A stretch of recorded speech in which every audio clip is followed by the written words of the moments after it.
Welcome to the Gilded Pod, where today we're talking the Gilded Age, Season 3, Episode 5, A Different World. I am one of your hosts, Jason Reed. With me, as always, I'm getting, wait a minute. Getting a vision. Getting something. Hold on. I'm getting the name. The name's coming to me. It's starting with an M. It's an M. Marissa Garza. Marissa, I've conjured you. I'm here, Jason. Guys, Marissa's here. She's in the podcast with us. Marissa, how are you doing? Are you rich? I am rich. Are you also rich? Guys, she's asking if I'm rich. I am rich. I am definitely rich. I thought you were Jason. Yes. Guys, she's doing a thing with the name joke. If you guys can hear it, you'd be cracking up. I'm telling you. Marissa. Yeah. Here we are. We're here. Episode 5. We're almost done. This is only 8 episodes to this How season. can this be? How can this be? Short. Yeah. So short. I mean, Larry's going to be away for a whole month. I mean, but the way the Gilded Age goes, a month could last. The next episode could be a month. Will be a time jump. Things move so fast around here. I really hope he doesn't come back at the end of the season. I hope he's back at least a little bit sooner because there's so much. Like this episode, we were talking a little bit before the pod. It had a lot going on, but it also had nothing going on at the same time. And so, I mean, some major things, but it definitely wasn't like last episode where it was like major. So we're kind of back in some setup for the finale. Yeah, things are moving, things are happening. In the way that the Gilded Age does, slowly but fast at the same time. So it's all very weird. Before we deep dive into the episode, we want to remind you some free and easy ways that you can help this podcast. You can do that by reviewing, rating, and subscribing. I think on the urging of Bryce, our special great guest last episode, we did get a couple reviews. I want to read a couple right here. We did get one from Bryce. Bryce is a great friend, a great partner and everything. Just says, loved hearing Jason Marissa's takes on the Gilded Age. Thank you so much, Bryce. We got one from Medieval TT. The title is Great Listen. It says very great perspectives and very fun listen. Just a side note, Newport is located in Rhode Island. It is well worth the trip. There are amazing tours of the Gilded Age mansions. Yeah, that brings us to another point. Correction. We were all three of us on the pod last week were like, where is Newport? We were like, I don't know, Connecticut? Sounds like a Connecticut thing. And we had many people in the YouTube comments say, you big dummies.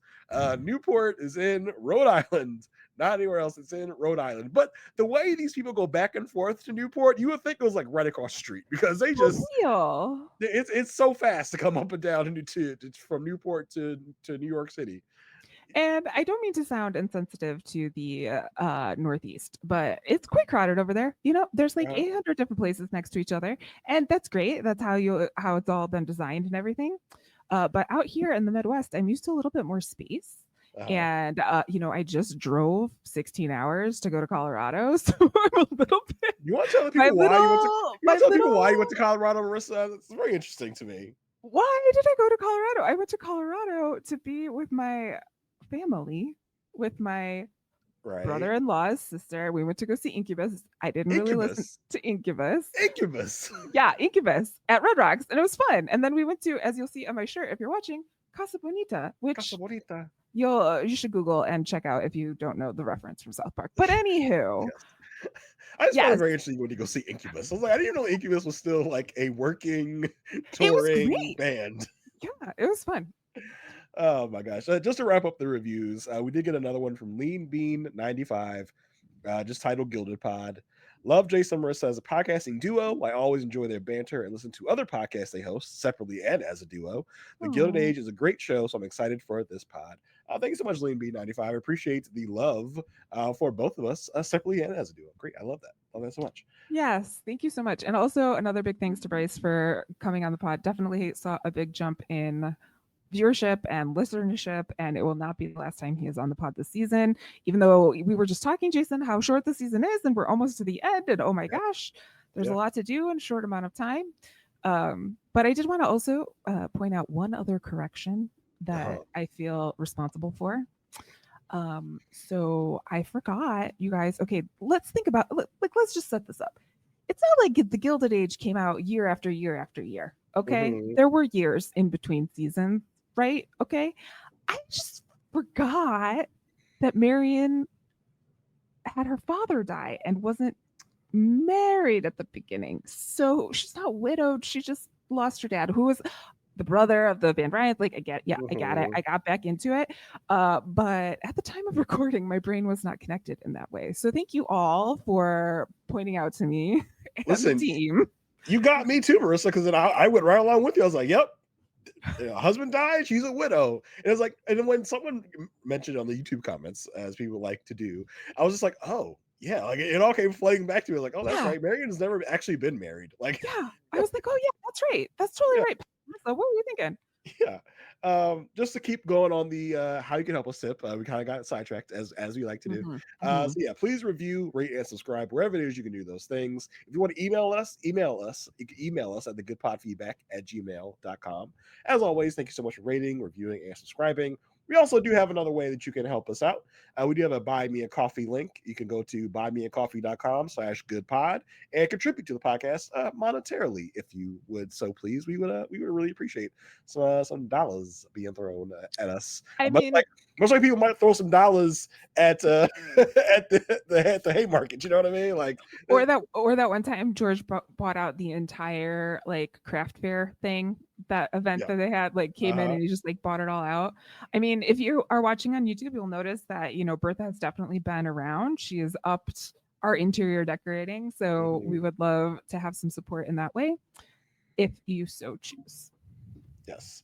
So all that stuff's out of the way, Marissa. Let's get into Okay. the episode. Oh my goodness. So much is going on. So this is called A Different World because Gladys is definitely in a different world in this Mhm. episode. Yeah. She has arrived there. She was very confused. How long have we been in this carriage?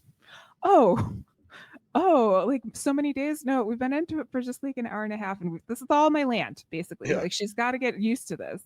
And back at home, like Bertha's just like, she's got to be doing great, you know? She's got to be doing great. And George is like, are you sure? Like, did you hear from her? She's like, no, no news is good news. Like, this is so great. She's doing fantastic. Gladys is not doing fantastic. Let me tell you.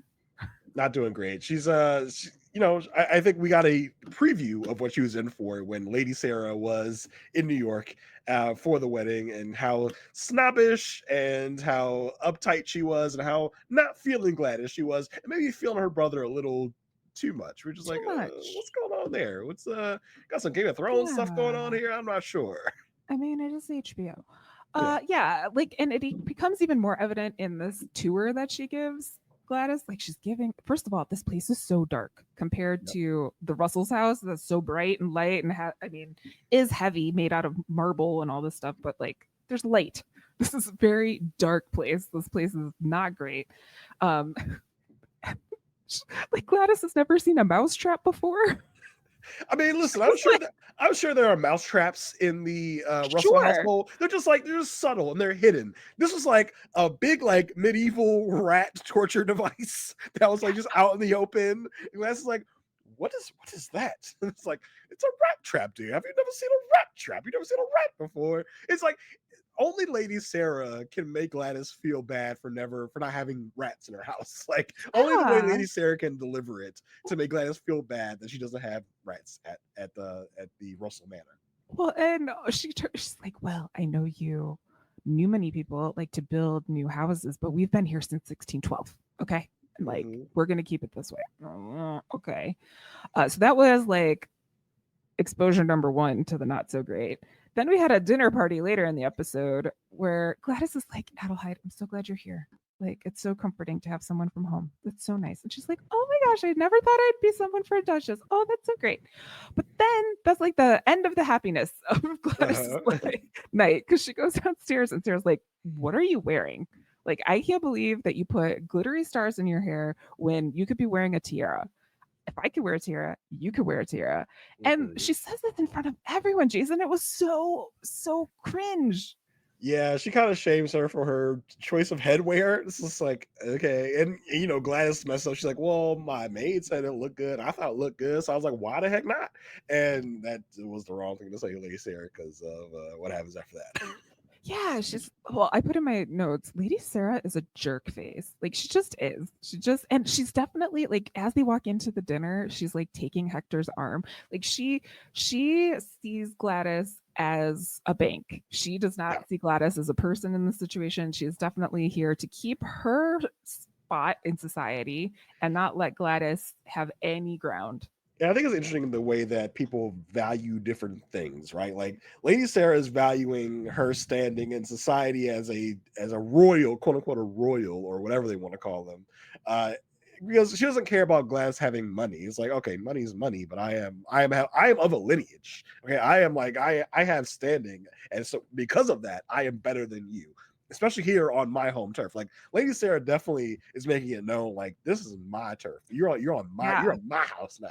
Like For literally, sure. she's giving Gladys the tour. Like they literally forget about Gladys after like 2 minutes. Like Sarah and Hector are talking to themselves, leaving Gladys in the dust. Like remember, Gladys, come on, you coming? Like come on, like you're tag along basically. As she like walks along with her man Hector. I was like, oh, crazy. And this is like, obviously when the Russells moved to 61st Street, they had to deal with old money, right? Like they had to deal with that. And that was hard-ish, but not really because they have a lot of money. This is something completely different. Like this is blood. This is bloodlines. Yeah. This is lineage, as you were saying. And so this is a different challenge for the Russells to kind of overcome, which I think will play later into what happens in the episode and certainly next episode. But yeah, this is uncharted territory for the Russells, specifically Gladys, because while she has been quote unquote prepared for this by her mom, she hasn't been prepared for this by her mom. You know what I mean? Like she hasn't been given like, you're gonna be in a house that was there in the like 1600s. Like she hasn't, you know what I mean? Like given that type of talk or like anything like that. She made sure she had the baby talk, but she didn't have the other talks. Yeah, and Bertha was so focused on like what her status and standing will be. She really prepared for like, all right, here's how you check a bitch. Okay, here's how you check Lady Sarah if you need to be checked. It seems like based on the previews, Bertha's coming to show Gladys how you G check a bitch. Okay, like for real. But Gladys was not prepared for. I mean, I don't know how you could have prepared Gladys for what she's going to be facing here in a whole new country, a whole new land, a whole new way of doing things. Bertha doesn't know until she's in it. Right, exactly. And we see that at the whole big dinner where like Glass is not in charge of the placements as a lady of the house would be. Lady Sarah has taken charge of that, placing Gladys with some rando guy. It was like what is happening here? Is Lady Sarah trying to like pawn Gladys off on some other guys? Because that other guy was looking at her like, hey, what's up, girl? Like, yeah, he was very eager to escort her. Meanwhile, Lady Sarah is with Hector, like her brother, like taking place where Gladys should be. And Gladys looking at the food, like it's basically like gruel. Like she's used to like this fine dining that French food that Borden has made for her. By the way, can't wait to talk about the Borden and Bruce 2 minutes later in the episode. But yeah, Gladys is just not prepared for what this was going to be. I don't even think she knew what to expect, and it's probably worse than what she was thinking.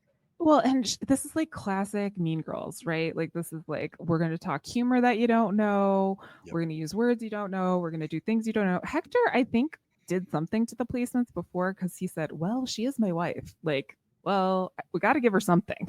Like, we got to do something here. Well, I thought that was a reference of like, Sarah's like, I do the places, of course. Oh, because like, that makes sense. She's my wife. I kind of figured she would do the placements. And Sarah's like, she doesn't know what they want to hear. And we'll talk about this in a minute, but how do you think like Hector, well, we'll talk about it right now. I'm kind of disappointed in Hector.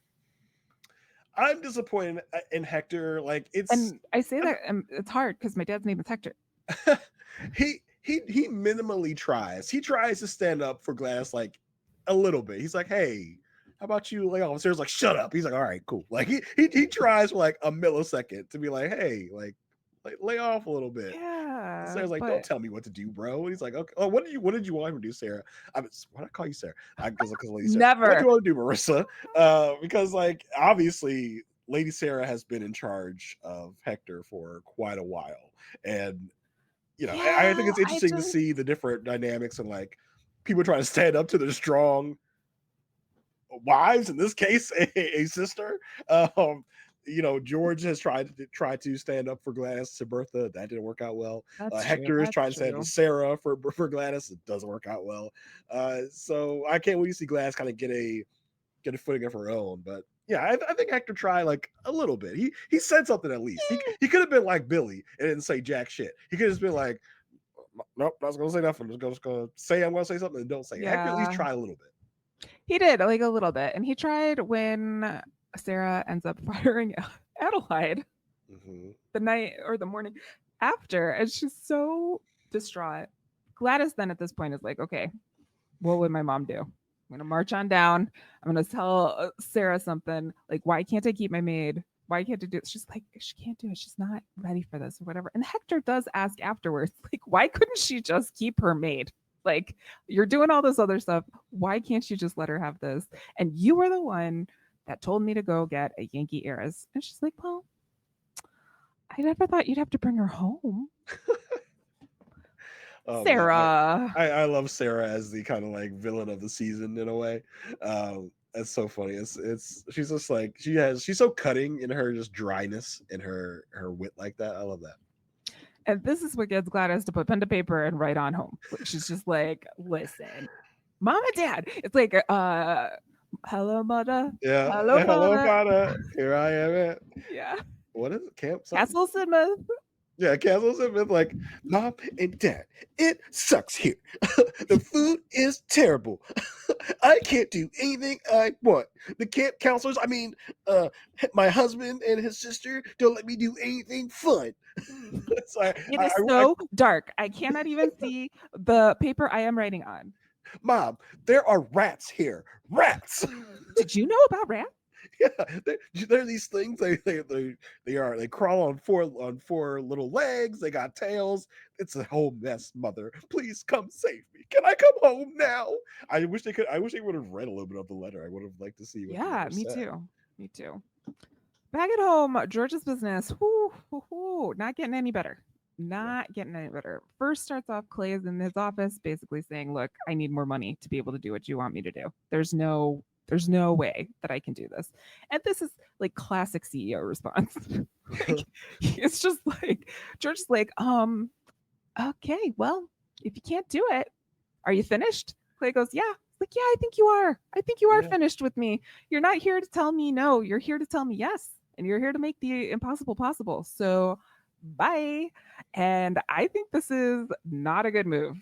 No, not at all. Bad. I mean, listen, Clay was a ride or die, right? Clay has been there for George in several instances. He knows things. Like the thing that really got me thinking was like when George, the other episode, was like, now I have to marry my daughter off to someone she doesn't like. And the Clay's face, he was like, I'll put that away, put that information away for another day. I don't know if he's going to like say something to the papers or something like that. But yeah, and Clay does know where a lot of the bodies are buried for George. And I think that will not play well for George in the end run, because I think Clay's going to go to a competitor of George and try and work against George and whatever George wants to do. The pot will be stirred. We got a lot of Risley Sage name dropping. I wonder Clay's going to end up with Risley Sage. Maybe because it's him who owns shares in the Central Illinois line, or Illinois Central line. Central Illinois is a region. Illinois Central line, which is key to George's like expansion into Chicago. As Chicago goes the world in terms of railroads, so he's trying to get some ground in there. Because Clay is gone, he is going to ask Larry to step in and go to Morenci. And I gotta say, I gotta give Larry some props here. He was asking some good questions, like, what's in it for me? Why did Clay fail? Like, these are good questions. What did you think of it? Our guy Larry, all season, bro, he is feeling himself hardcore. He is a big boy now. He let everybody know it. He's like, why would I do this? He literally says like, I don't want to even work with you. So like, why would I do this? Like, what's in it for me? And he like George tries to pull it up. Well, you know, at someday what I have is going to be yours. So everything the sun touches. yeah. So you want me to succeed because one day all this is going to be yours. It's like, well, that's quite a long term wait for my reward. I mean, he's coming right off of like getting $600,000 in a deal, right? Like that was a quick turnaround. That was like the Amazon Prime of deals for this age. He's really kind of feeling himself at this point. And you know, I like Larry being like, so what's up? Like, what happened? Like, what? He asked about the mines, and George is like, oh, it's the stupid mine land. Nobody wants that crap. And Larry's like, oh, I don't know. Like, give me the info on it. I mean, listen, George has said so much about this mine land and how worthless it is and how terrible it is. It's gonna be worth something. It's gonna be worth something. Something's gonna happen. It's gonna be worth. It makes me wonder, like, is Larry gonna like buy up this mine land himself because George doesn't want it, and some big discovery's gonna happen on the mine land, and now Larry, like George, got to come to hat in hand to Larry, be like, "Hey, son, you want to like help out your old dad? Like maybe help me buy out some of this railroad company? I don't know. It seems like there's something gonna come here because Larry's definitely interested in the mine stuff. He gets the metallurgy reports. He wants to know more about it, and this is Larry's season to succeed. What can stop Larry right now? Larry's fingers crossed. We got some thoughts about Larry and his future. But yeah, I mean, listen, I think something's gonna happen at my land. George, I'm curious to see what happens with Larry and his trek to Arizona for a month. Yeah, do you think I think he's going to be successful. Do you think he's going to be successful? And to your point, he did mention I might want to put my own money into it, so I think that might actually come into it as well. Yeah. But how do you think this is going to turn out for him? I think for the most part it's going to turn out fine. I know last episode we had a lot of musings about like what's going to happen with this clock money, because it doesn't seem to portend well. I don't know, because I feel like JJ is coming for like a real hard landing, but I don't know. I feel like Larry will get the deal done, and I don't know why I feel that way. I just feel like Larry is season winning right now. I think he will get it done and he will use it for leverage. I think there will be some sort of thing where he, especially like given everything that's going on in his life, which we'll talk about in a minute, there's like relationship stuff, especially if his parents are not in a good place. Like he could be put in a position of power by winning this in some way. So we'll have to see what turns out there. But before he can go, he has something to do. He tells his dad, because first of all, there's like, I'll leave at the end of the week. He's like, no, you won't. You're leaving tomorrow. And he's like, I can't. I have plans. He's like, oh, what plans? Well, I'm going to ask Marian Brooke to marry me. And George is so happy about it. George is down. I feel like George really likes Marian, because I mean, George has an interaction with Marian like before in season 1. Marian kind of saved his bacon in season 1 with the railroad stuff. So I think George is all down for Marian. George is like, hey, I'm good with Marian. I like Marian. And Larry's like, well, I don't know how mom's gonna react. George goes, leave your mother to me. Don't worry about your mother. I'm like, famous last words. Where have I heard this before, George? Red flag. Yeah, don't start making promises you can't keep again, George. Bro, what? But yeah, it feels like, I feel like when Larry was like, hey, I'm going to ask Marian to marry me, we were all like, yay, woo. Everybody's like, Larry and fans, stands, rejoice. Yes. I was like, it's time. The time has come. We've waited 3 whole seasons, and in 2025, that's a long time. It's not like, waiting for back in the day Luke and Laura to get married on All My Children? General Hospital. That one. That took like years upon years upon years. But this one, we got in season 3. So that's going on. Meanwhile, George is like, hey, wife of mine, you have something that I want. So can you invite this guy, Alfred Merrick, to dinner, because he owns the Illinois Central line. So basically, he wants to buy the majority of this line so that he can continue his expansion out to the west. And this dinner with Mr. Merrick was quite interesting, Jason. There were some vibes going between Bertha and Alfred. there was a lot going on between the two of them. I don't really know. First of all, when Bertha came down in that dress, I was like, oh, Yeah, okay, like you could see stuff.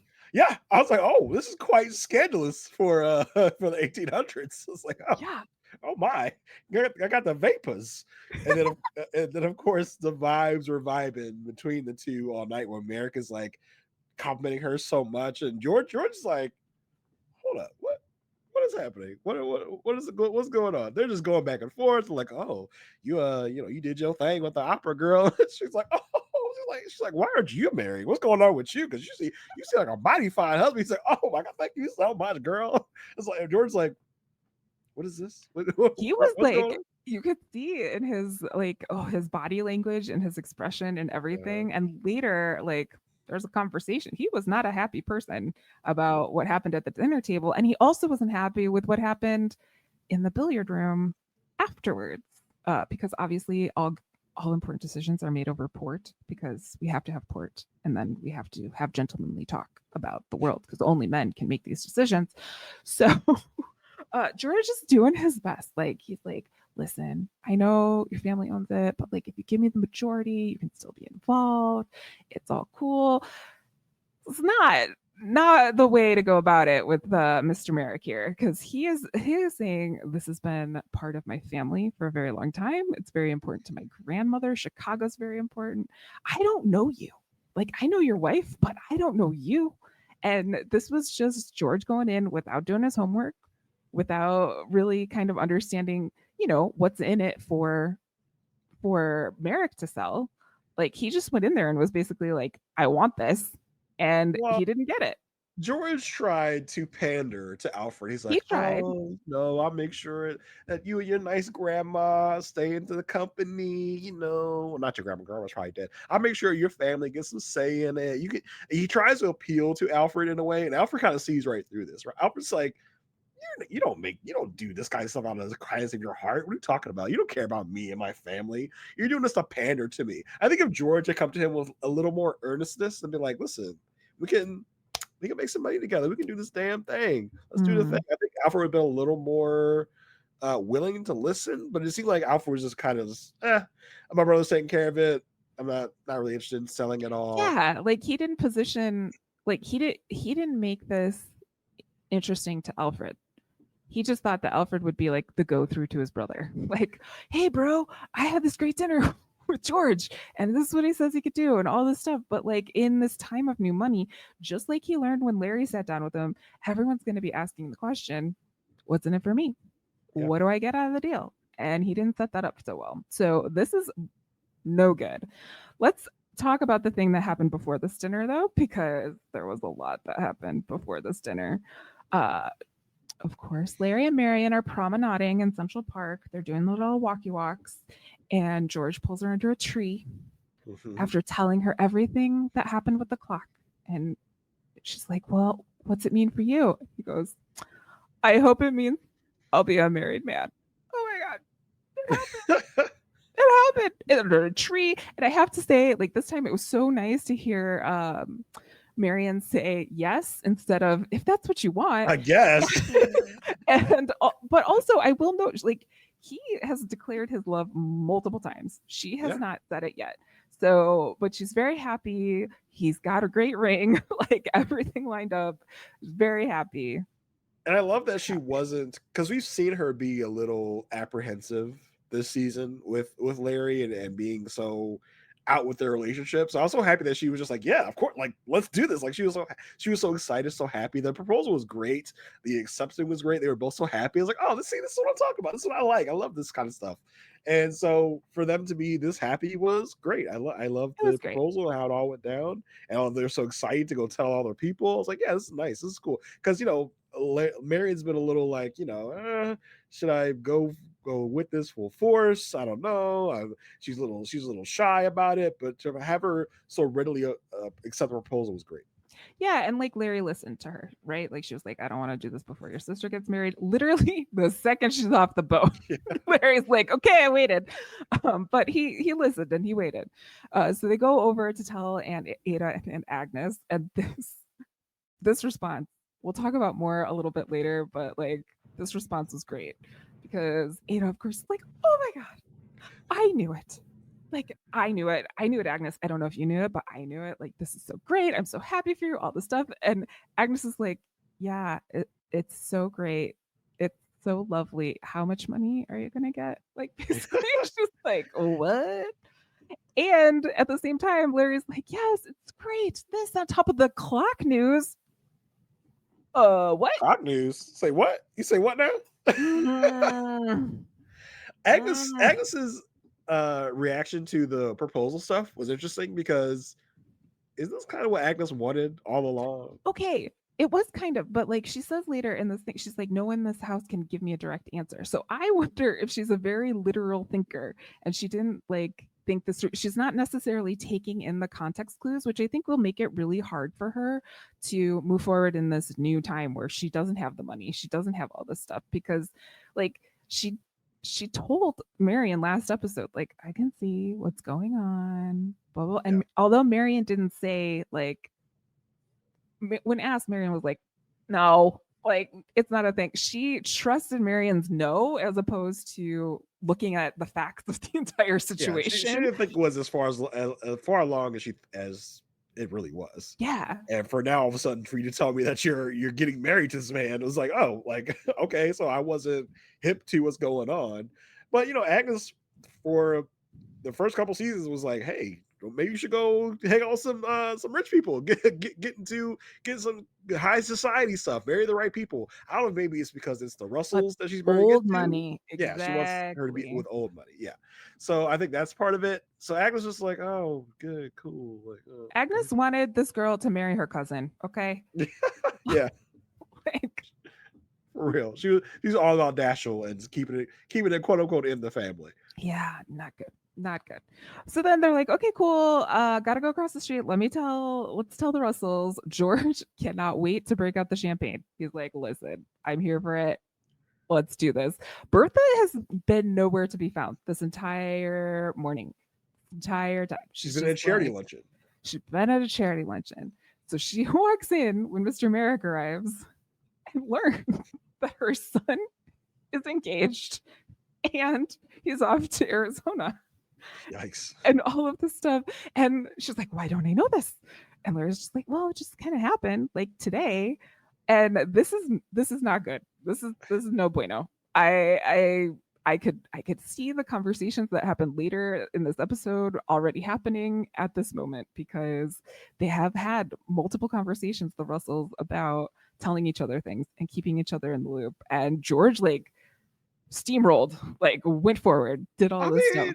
But I don't blame him. Like, it's not. I don't have a cell phone to text you like, "Hey, girl, no, our boy Larry, he's represented me at meetings and stuff. Like, hey, girl, you never guess, Larry's getting engaged." I do think Larry is so feeling himself. He's not even like preparing his parents to be like, "Hey, I'm thinking about asking Marian to marry me." He's just like, he just went out and did it. It's just like, I'm just gonna do it, and hell be damned to what mama gotta say. Yeah, because even when he goes over to Ada and Agnes, he's like, we want to ask for your blessing. Yeah. Like, he's like, no, I'm not playing this game anymore. Like, because we're gonna do it. We just want to let y'all know we gonna do it. Yeah, that's how it is. Okay, so after the proposal, after the dinner with Alfred Merrick, Bertha and George have some words. Yeah. And Bertha's like super upset that she's out of the loop. And George is mad that he like felt the vibes. And she's like, listen, you asked me to charm him. And he's like, not like that, lady. Like, not like that. He said, girl, your boobies was boobying. Like, like, you had cleavage out. Like, what's wrong with you? Like, I didn't want you to do all that. I didn't want you to wear your freakum dress. And also, like, during the dinner, it was revealed that like Bertha's gone to the opera by herself and seen him there and all this stuff. And so like that is very quote unquote uncouth for the time. So y'all was getting chummy at the opera when I wasn't there, huh? Like, that's what you trying to say? Y'all was getting all nice and friendly in the middle of a opera. Give me an opera person. The aria. Y'all was Aida. Aria's like a part of opera. Aida's an actual opera. Y'all making eyes at each other doing Aida, huh? Like that's what y'all were doing. That's what y'all was. Okay, all right. I see y'all. I see what's going on. Don't think I don't see what's happening. Bertha's like, what are you talking about, bro? Well, and it's so interesting to me because Bertha has said time and time again, George, you have to tell me what's going on in business because business and social are together. Like these two things are tied. And right now she's stuck in a place where George didn't get something he wanted in business and she didn't tell him that like she was hanging out with him at the opera or whatever, Merrick at the opera or whatever. And so this is where business depends on social and she hasn't really given the information. And George is like super upset. It's just like, you can't blame me. It's like, I wasn't in the room when your business deal failed. And he's like, yeah, of course, you're never at fault. Like, we get it, Bertha. Yeah, I think George is not really feeling. George is not being Leia right now. George is not feeling himself right now. George is feeling on the outs. All his stuff is not doing what he wants to do. So he's a little more crabby than he usually would be. He's not feeling on top of the world, especially since this guy who he got Bertha to bring over, he's going to try and like, rizz him up, be like, hey, bro, like if you got some good railroad stuff going on, like, why don't you sell me some of that? And he's like, no. And no one says no to George. So when he gets that no, he's even more riled up. He's even more he's even more looking into the past of that dinner and be like, hey, y'all was real chummy at that dinner. It's almost like, you've had a bad day at work and you come home, everything pisses you off. It's like, y'all get real chummy at dinner, huh? Yeah. I mean, I don't know. I don't think there is a right and a wrong in this situation. I think this is the symptom of miscommunication and not trusting and being so ambitious that you're not taking the other person with you because they're both very like, these are my goals. This is what I'm going to do. And they don't see what each other are doing. And I think if George was doing what he should be doing in working both sides of this, Bertha wants him to include her, like working Bertha on the social side. It's like, hey, you're at the opera a lot of times with this guy. Why don't you like talk me up while you're at the opera? Yeah, it didn't have to be like invite me over to dinner right away. Because the Merrick saw right through this dinner invitation. He's like, oh, you're coming over to Butterbean to try and buy my railroad. Great. But if Bertha's putting in the work on the social side at the opera, like, hey, so George is really doing a lot with this railroad stuff. Maybe you should look into that. Maybe you should think about, teaming up with George. I think George, the lesson he should learn is to use his wife in some of his social deals, which Bertha's been trying to tell him to do. Yeah, exactly. Because it's like networking. I hate networking. I make it very uncomfortable. It makes me uncomfortable. Well, I just like talking to people, so that's my problem. I mean, I don't like. I think it's very like, I'm here for a reason, and I don't like that part of it. Well, they're for the same but reason. There is. I know, but it's just like from my perspective, I'm like, but at the same time, like I don't. In those conversations, you don't go in and say, hi, I'm Marissa. Here's what I have to sell you. You know what I mean? Like it's like it's like, hi, I'm Marissa. I do this, blah blah blah. What do you do? Like there's the conversation back and forth. The rapport is built, and Bertha is so good at doing that. So good at setting an environment for things to happen in the way that she wants. Where George is more like, I'm going to ask for what I want. I'm going to get what I want. And so when their powers combine, they could be amazing. But the way this episode goes, I don't know how together we're going to be for a while because this isn't the only fight they have. The second fight comes when Bertha sees, I forgot his name already, but Clay's replacement, Brinkley, I think is Brinkley, leaving, who's basically telling George the same thing that Clay had said. Burst out of his office, and Bertha is like, what's going on? How can I help? It's like, well, Clay's fired. It's like, what? Like, what is going on? Just let me know how I can help. And George is like, you can help by letting me know how my daughter is doing. She's like, okay. I'm gonna go to Newport. I don't need to know your social calendar. Oh, okay. And this is when he does tell Bertha, like, look, everything is at stake here. Like, everything is at stake. I don't have time for your emotions, basically.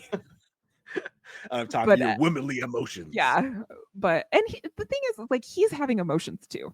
Yeah. I mean, like, listen, he's lashing out because he's for the first time in a while, he's not getting exactly what he wants, so he's lashing out. Yes, yeah. So this sets up for a not so great ending for these two characters in this episode because as we mentioned before, Gladys writes her camp letter home. Dear Mom and Dad, this sucks. And it arrives. And it goes to George first. And George comes bursting around the corner when Bertha comes back from Newport, which we will talk about. It's basically like, I told you she was miserable. You shouldn't have listened to you. All of this stuff. You made me weak in this situation. And so I think what George is thinking is like, because my wife made me weak, am I weak in other situations? Is that why stuff isn't working? Like, what's going on? Oh my God, am I weak? What, like he's having his existential crisis. And Bertha's like, look, I can fix this. Just send me to England. I'll be there. Like, no big deal. I'll go fix this. And he says to her, do what you want, but don't expect for me to be here when you return. Wow. Whoa. Those are some big words, George. Whoa, George. Whoa. Ooh. How do we think this is gonna play out? I think hopefully by the time Bertha gets back from England, George has some better news about what Larry's been up to, because I think that is the crux of everything.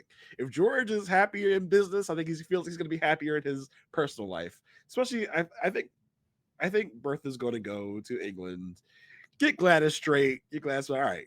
I'm gonna come and I'm gonna bring you some stuff from home to camp. You're gonna, I'm gonna go take you out to McDonald's when I get to camp. Make you feel better, make you feel good about being here, and then I'm gonna make sure you're okay, and I'm gonna go back home for you to finish out your summer camp experience, and everything will be fine.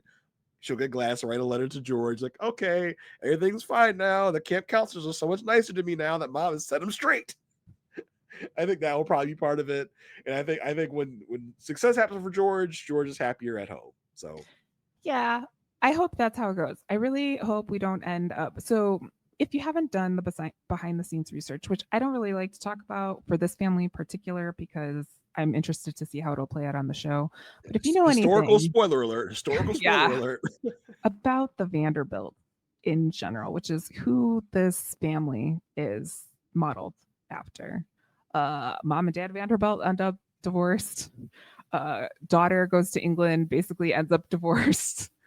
So it doesn't look great. I hope we have different endings for this as well. But if we're going close to history, we shall see how it goes. So those are the big titles out of the Russell house, or big headlines out of the Russell household. But there were some other things going on. We still had a leak. Bertha was so... Carrie Coon, the way she played the scene where she's like eating her biscuit or whatever. She's like, everyone's suspect. Yeah. The walls have ears. Church, the walls have ears, Church. It was so funny. And Church is like, I don't know what to do with this lady. So he like drives him to go across the street to talk to Bannister about it. I love a good Church Bannister mess around. Yeah. They were such mortal enemies at first. I was just like little buddies. It's like, yeah, hey bro, what should I do about this? He's like, well, usually the person that's been hired the most recent. And it's like, well, we got so many people here. I don't know who that could be. I even know half the people that work for us. Like, I found it interesting when George and Bertha were talking, and something like, George is like, I don't even know who the hell is around my house. So I don't know who we can even accuse. I don't know nobody's name. It's like y'all are a family of 4. How many people do y'all need to be? There's got to be like at least 4 or 5 people working in that house that just kind of walks around and does nothing, and just like, I just hope nobody realizes I'm not actually doing anything. I'm just walking around doing nothing. I mean, they're getting paid for it. Well, yeah, have at it. But yeah, I mean, who do you think? Do you have any new like suspects in the leak? I saw something out there in the ether that, based on historical precedents, we could have a suspect that I don't think I've seen talked about a lot. Mm-hmm. So maybe historical spoilers coming if you don't want to be spoiled. I've heard that Ward McAllister is a big suspect here, because apparently in the real life, the person Ward McAllister is based off of was famous for like being a big gossip and a big leak. So that could be where it's coming from, because it's not just Bertha that's getting information talked about her in her house. Astors. Yeah. But like, who are his like? I remember in Game of Thrones how ravens, the secrets, it has like little birdies. Yeah, little ravens. Yeah. Like, who are his little birds that are giving him this? Because he is not in the house. He has to be getting informed by someone. But I wonder if like Ward is over as like doing his rounds. He's over at everyone's house. Everyone's talking about all their business to Ward because they trust Ward so much. And Ward's like, okay, let me tell the papers. He's like Mrs. Whistledown. Yeah, yes, exactly. So that's a suspect. A lot of people have been like pointing the finger at the French maid. A lot of people think that she is the one that could be leaking in the Russell household. So I don't know. We shall see. But yeah, I think there is a larger scheme afoot, and Mr. McAllister may be in the middle of it. We only seen him once this season. Yeah. And hopefully we'll see him again to get some answers. We also had conversation downstairs with Chef Borden and Mrs. B. It's our 2 minutes with Borden Bruce. There you go. Our 2 minute plot exposition with Borden Bruce. Let's see what Borden Bruce are up to this episode. Our 2 minutes with Borden Bruce. I mean, what did you think of this conversation? It was basically like Borden finding out about Bruce's husband and all this stuff, and again declaring his love for her, and she's just like, "I'm grateful." I mean, that's just not what you want to hear. It's like, "Hey, love you. I love you." He's like, "Thank you so much. Like, I really appreciate your love for me." But is it because she still feels this obligation to her husband to be like, "I can't return the love for you because technically I'm married, so I can't be out here saying I love another man when I am legally married to someone else, even if he's in an asylum for melancholia." She's kind of in a rock and a hard place, like between a rock and a hard place, because she can't file for divorce because there's no crime of adultery happening. Yeah.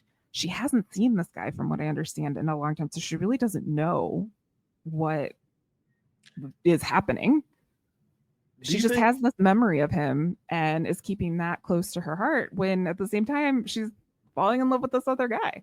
Yeah, like, where is this going? Is Bruce gonna go to the asylum to see her husband and be like, "Yo, can we like I would hope get divorced or something? Can we do something with this? Like, can we have an open marriage?"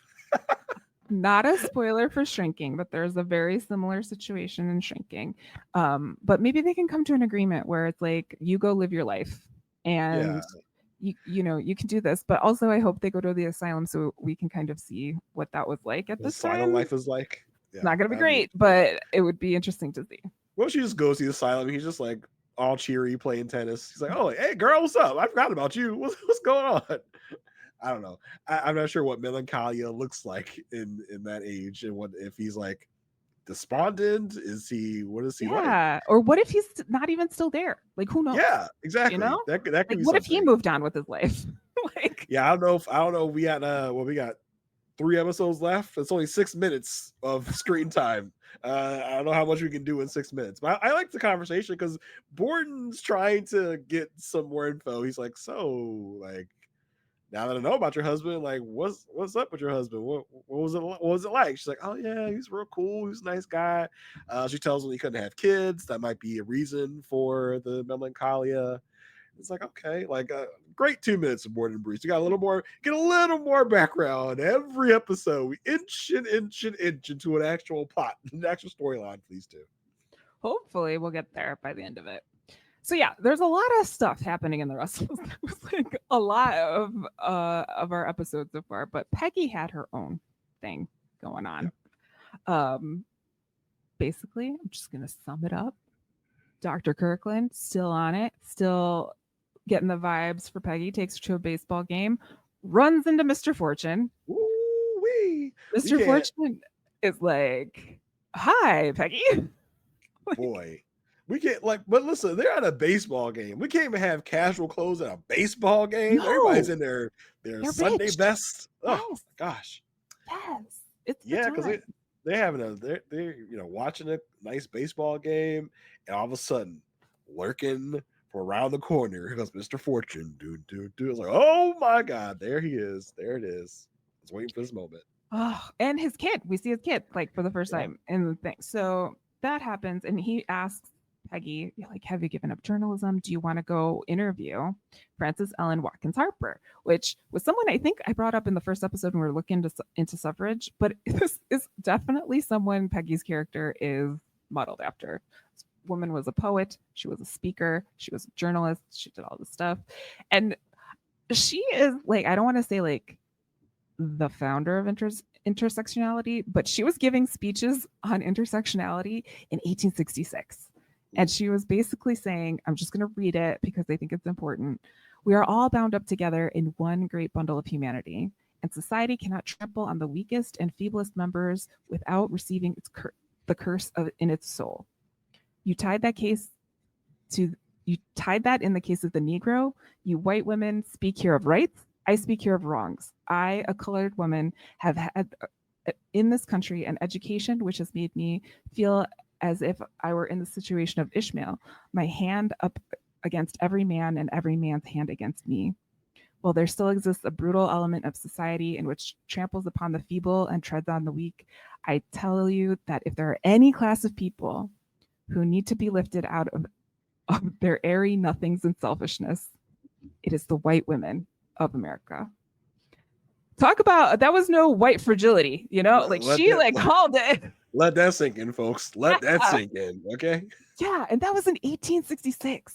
Yeah. So like this, I just wanted to point out that this conversation, you know, I know a lot of people became aware of the conversation during the George Floyd murder in 2020. This has been a conversation. This has been a conversation that has been going on, and this has been work that white women have had to do and have not done. And so I hope, to fellow white women, I'm not perfect, but you know, I'm learning and I'm trying, and that's all we can do together. Sorry, I will get off my soapbox, but I just felt that that was an important little historical detour. Yeah, I like it, and I don't know if we know if we're going to meet this woman, or if this woman's been cast. Well, considering what happens at the train station, she does go to the train. She is left to go on this trip by herself because Mr. Fortune and Mr. Kirkland, there was a kerfuffle. There was a little like, that, don't you dare do that to buy Peggy. And what did Mr. Fortune think he was actually doing here? Like, I was like, yeah, I know it was a booty call trip. I get it. Yeah. But Mr. Fortune is trying to recreate that moment in that barn or wherever they were last season. Like, you know, it's like he was trying to get back up on that. He was just like, hey, Peggy, what's up, girl? It's like, Mr. Fortune, what's up with you? You still married, bro? You still got a wife, bro? Like, Mr. Fortune knew what he was doing by like, hey, come on this trip because you're such a great writer. Also, it'll give me a chance to travel with you because, you know, they get to the train station. Peggy's ready to go. She's telling her boo thing. Dr. Franklin be like, hey, Dr. Kirkland, sorry. Be like, hey, bye boo thing. He's like, bye boo thing. And all of a sudden, Mr. Fortune's like, hey, Peggy, isn't it crazy? I'm also going to go on the trip with you. She's like, oh, hold up. No. That was not part of the arrangement. That was not part of the agreement that you're going to go with me to this. He's like, what's the problem? What's going on? What do you mean? I'm just an honest journalism guy. Like this guy, Mr. Fortune, is a creep. He's a real creep. He's a real creep. And Fortune and Kirkland start getting into it. It's like, oh, like they start pushing each other. It's like, oh no. Peggy's like, please, no, don't do this. This is not what I want. And I have to give it to Dr. Kirkland here because he is like, Peggy said what she said. Like she is not good. Because Peggy was like, I'm not going on this trip with you. I will go do this if I can go by myself. But if you're coming with me, I'm out. And Dr. Kirkland was like, she said what she said. Leave her alone. And it got Fortune to step down. And she said to Dr. Kirkland, like, there's more to tell you about this. And he's like, go do your thing. Come back. I'll be here. Kirkland's like, I think I pretty much got the gist of what's happening here. Like, I don't think there's much to tell me. I don't know. Yeah. Like, Fortune, go get out of here. Go back over to Elsbeth. Yeah, Fortune. Bake some cookies. Yeah. Get out of here. Okay, so Peggy goes on her little adventure, but before she does, she did go tell Agnes that she's gone on the trip. And Agnes, like, to give it to Agnes, she's always been supportive of Peggy. She's just like, you gotta go. Of course. Go do your thing. Like, don't even worry. No one's writing me letters anymore. Anyway. I'm not It's like gonna you have pay anything to do around here anyway. No one's checking for me. Yeah, And and he Marian was like, "Yeah, I know she get a lot less letters lately." It's like, Peggy, you're not helping. You're not helping. and Marian intercepts a letter that Mr. Fortune said he would send with the ticket for the train after the baseball game. Marian, I don't know what she's doing here. I was like, don't have this conversation here in front of Agnes, because she's like, "Are you sure, Mr. Fortune?" Yeah. Like, I'm concerned. Is this something And you want to do, Peggy? Is this something that you think yeah, you should be doing with Mr. Fortune? Are you sure you don't want to take Dr. Franklin? And and Agnes is Agnes, like, why would she take Dr. Franklin? Again, Agnes, no one's telling Agnes anything. Agnes is out of the loop. When Peggy and Dr. Kirkland get married, they're going to be like, Agnes will be like, who's going to tell me? They've been dating. I had no idea. yeah, she's like, she's not sick anymore. Why would Dr. Kirkland go? Yeah. What's up with that? So confused. Agnes is having a hard time because she also is like, after she learns of the proposal, what other news am I gonna get? What is going on? This is horrible that our footman is rich now. He's like, not for the footman. Like, that's fine. And news of JJ and the clock makes it downstairs. And this was funny to me, this whole thing, because there was a whole conversation about like whether they'd go to the wedding. And of course, Mrs. Armstrong's like, servants don't go to the wedding. That's not how it goes. And Mrs. Bauer's like, well, he's not a servant anymore. Yep, This guy's got $300,000. And they're like, wait, what? Everybody is shocked. It's like, wait, what? Wait, what? $300,000?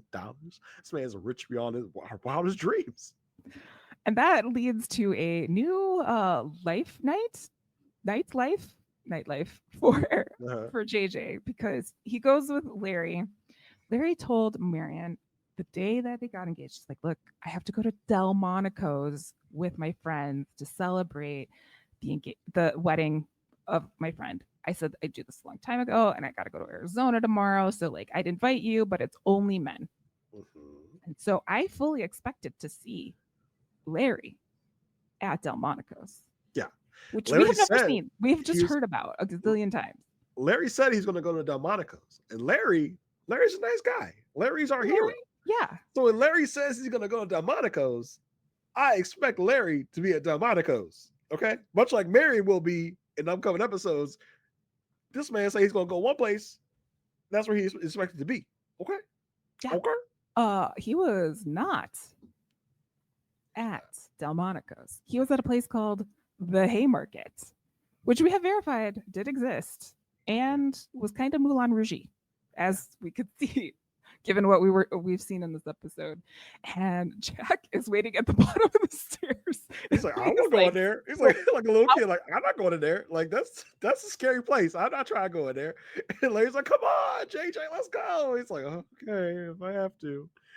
I do appreciate Larry for trying to indoctrinate JJ into the new society of things, but this was probably a little too much, a little too fast. I don't know if you want to be thrusting JJ into this like den of sin and just debauchery. Just be like, here you go, nice JJ. Dinner. What about a nice dinner, or like some sort of get a fancy carriage, like some sort of thing, as opposed to a night of debauchery at the Haymarket?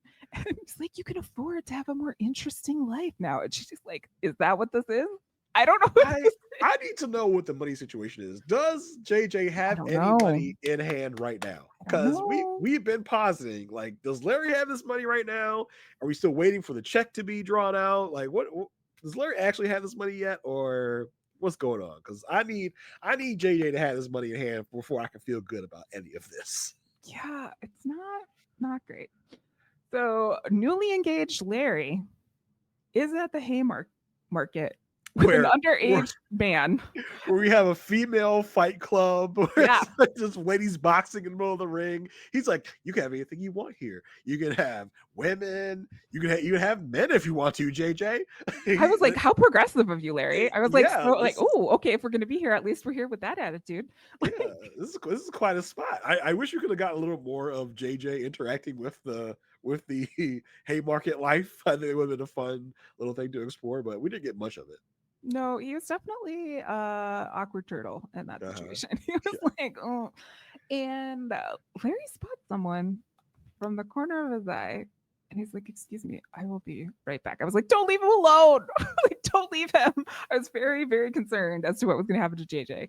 But it turns out he saw Maud Beaton, Jason. Maud Beaton. Now, Maud Beaton got name checked in the previously on for this episode. So I was like, ooh, we're going to get any movement on this Maud Beaton storyline. And by God, we did. Because I didn't even think Larry would know who Maud Beaton is. I mean, I guess he would, but I didn't expect it to be Larry to be the one to discover a Maud Beaton connection. Be like, is that whole Maud Beaton that took my I don't know, cousin-in-law, my future cousin-in-law for lost money? Yeah, like is that whole Maud Beaton? Let me go check out Maud Beaton and see what she's doing. And she was definitely not a patron there. Oh no. She was working. She was a working girl. Okay? Yeah, she was working. And so she was hanging out her shingle, if you know what I mean. If you know what I'm saying. So Larry takes this information, and I have to give him credit to a certain extent on this, because he just got engaged to Marian. He's leaving for Arizona. He says goodbye to Marian on the steps. She's like, I'll miss you the whole time. He's like, I'll miss you every moment. And then Oscar's like going down the stairs, and he's like, hold on, Oscar, I got to tell you this. And he tells Oscar, hey, I think I saw Maud Beaton, and I told you, and I'm not going to tell anyone else. And I thought that was like good family politics. Like he's building like some bridges. He's being a good cousin. Yeah. He's definitely a cousin, like in this situation. And let me tell you something. Let me just say about the fit that Oscar was rocking on his way out the door. He had all those like the weird little shades that you might like. It really reminded me. He was like steampunk. Yeah, it really reminded me like the movie Wild Wild West with Will Smith and Kevin Kline, I think. Yeah. It's like look at you, Oscar, being so fashionable. He had on like the nice like outrageous kind of suit. I was like, oh my god, like Oscar is out here shining. I almost thought when we were at the Haymarket, Larry was like, who do I see over there? I almost like he's going to see Oscar and John Adams. Ooh. Because as we heard, like it's where like men can be with men if we want. So I thought maybe this is a space where Oscar and John Adams could like let their hair down. I was wondering if it would be like Larry knows about Oscar. Does he say something? Does he not? I almost thought it was going to be that kind of dilemma for Oscar. But I like the Maud Beaton part of it a lot better, because I was not sure if that storyline would ever rear its ugly head again, if we would ever see Maud Beaton again. I could have expected we would never see Maud Beaton again. It'd just be that Oscar was taken out of his money, and that was it. But I like that they're coming back around to the storyline. And he's like, are you Maud Beaton? She's like, no, I'm Dolly Parton. Something else. Something like that. Yeah. Maud who? Not me. Nope. My name's Dolly. No. And speaking of John Adams, Oscar meets up with him for lunch. Like, I think that's where he was going. And he tells him, what's going on. And John is like, are you going to go there? He's like, I don't know. And John's like, I don't think you should. Like, just let it go. And there's one thing I know about Oscar, is he is not going to let it go. Nah. I mean, John kind of ate with his little point. He was like, you weren't necessarily the most honest person in that situation either. You were going to get married to this woman and never. He basically said you were going to take her life away. You were not going to be a true husband to her. You weren't going to be a traditional husband as to a wife.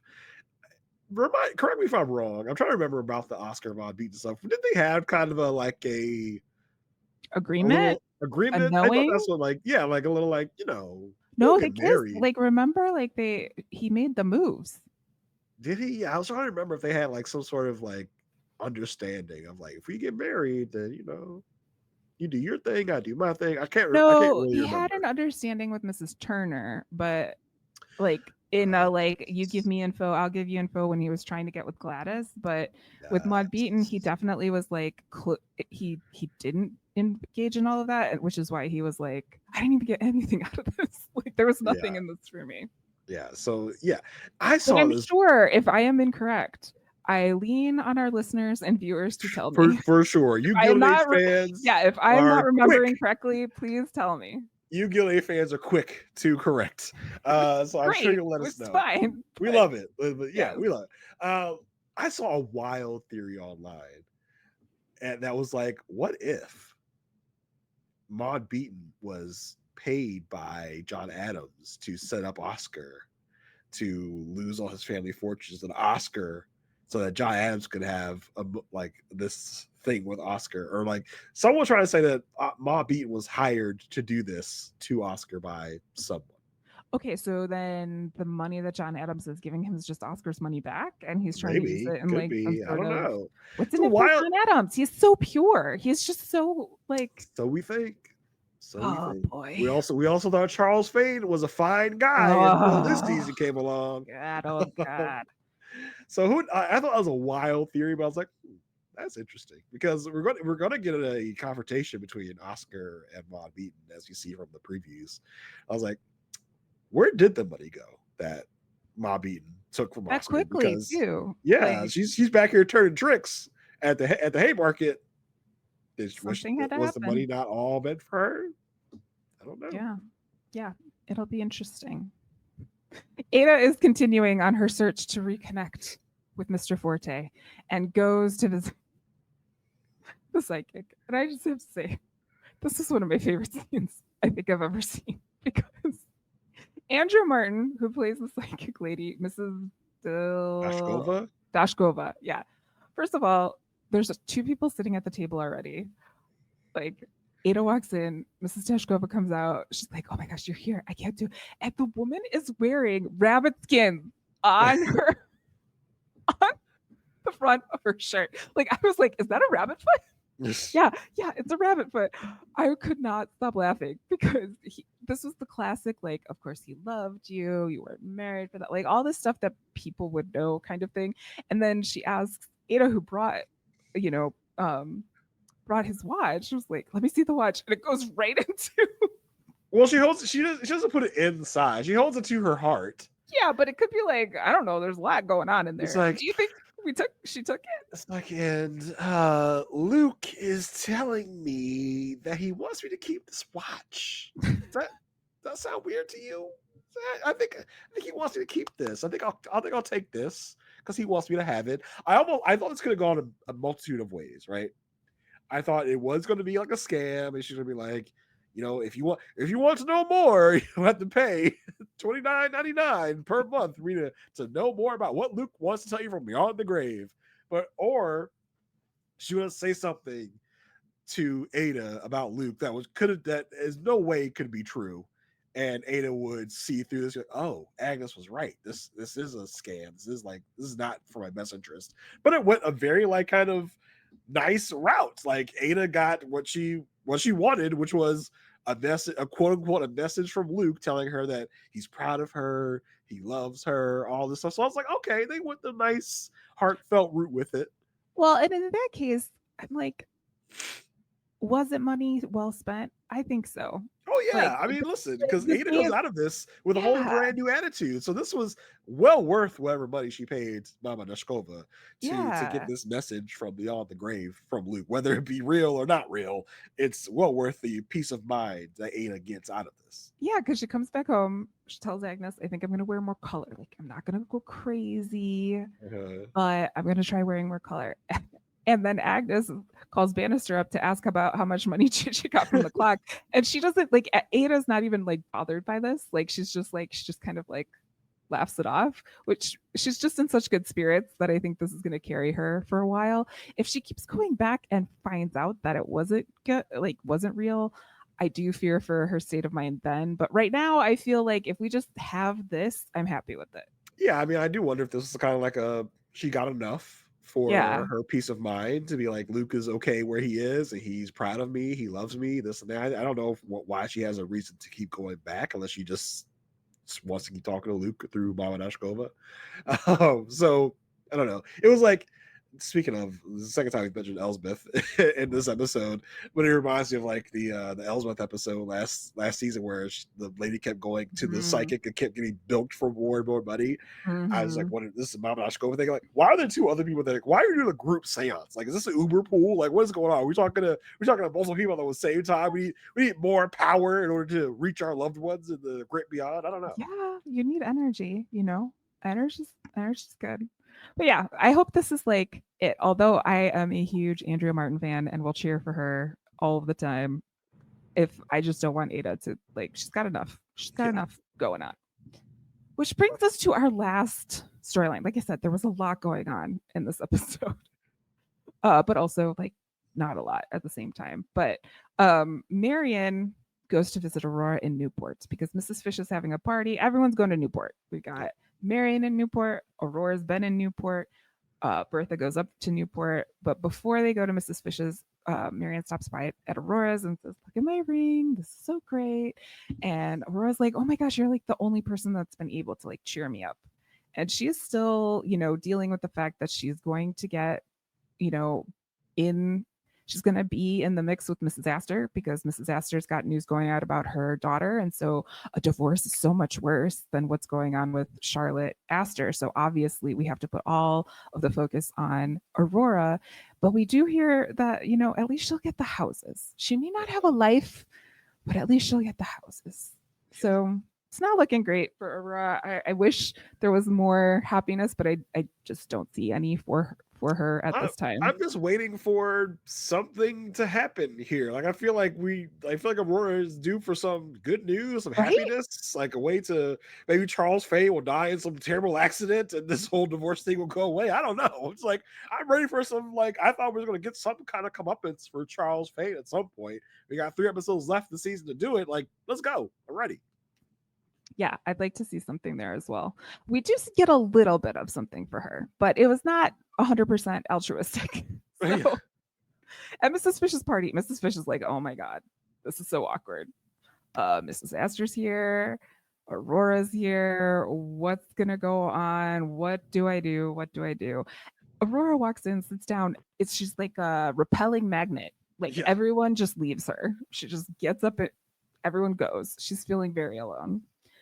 And Bertha comes in and is like, "Hey, how's it going? Oh, I'm so sorry. You're probably going to be in the fodder, all this stuff, blah, blah, blah." And then Bertha sees that Marian is also here. And, she didn't pick Marian. She doesn't necessarily like Marian. I don't know. She may have neutral feelings, but she doesn't love her. That much is clear. And so she sees that Marian's there, and Mrs. Fish, Marian, and Bertha and Aurora all are gathered in the foyer before going in for luncheon. And Bertha's like, "Well, if Aurora can't stay, I'll go." And they're like, "Oh, no, you can't do that." And Aurora's like, "No, it shouldn't be you. I don't want to make a trouble. I'll go." And then Marian's like, "I will go with her." And Bertha's like, "Huzzah, I have won." You think that was part of I think so. Really? I think so. I think because she was there was a little smirk on her face when Marian left. And because Marian was bringing the hat. She was dressed well. She was doing stuff.